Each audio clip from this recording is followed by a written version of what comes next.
C'était le nord, les fenêtres mouillées, pour des tours où le ciel semblait abandonné. J'avais l'âge où les enfants devraient rire dehors, mais moi je connaissais déjà la peur du corps. Dans la maison les silences étaient violents. Je regardais les hommes comme des géants. Leur voix faisait trembler les murs de ma poitrine. Leur regard sentait déjà quelque chose d'abîmé en moi. Je vivais caché derrière une porte fermée. Sous la couette, le souffle coupé. Mon lit était un bunker contre le monde entier. Le seul endroit où personne ne pouvait m'arracher. Je comptais les pas dans le couloir la nuit, comme on compte les secondes avant l'orage. Chaque bruit me donnait envie de disparaître. J'étais une enfant condamnée au silence. On m'a volé mon innocence avant mes rêves.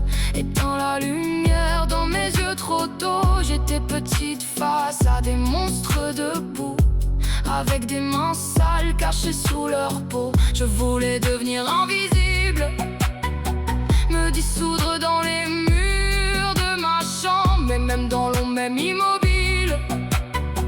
La peur venait respirer dans mon ventre. Ça durait longtemps, trop longtemps, comme une prison sans fenêtre ni printemps.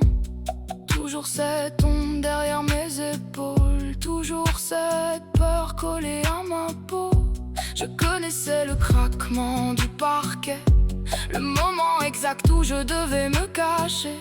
Je retenais mes larmes pour ne pas exister, parce qu'une enfant brisée apprend vite à se taire. Et pendant que les autres vivaient normalement, moi je survivais intérieurement, avec des cauchemars plus grands que mon âge et un cœur déjà noyé dans la rage. On dit souvent le temps finit par guérir, mais certains souvenirs apprennent juste à dormir. Moi j'ai porté l'enfer dans un corps minuscule, avec des cicatrices que personne ne calcule. On m'a laissé seul face à des géants sans âme, des loups cachés derrière des sourires humains. Et moi je tremblais dans le noir de ma chambre, comme une enfant qui savait déjà la fin. Aujourd'hui ma voix remonte de la cendre, brisée mais assez forte pour survivre. Car même si on a essayé de m'éteindre,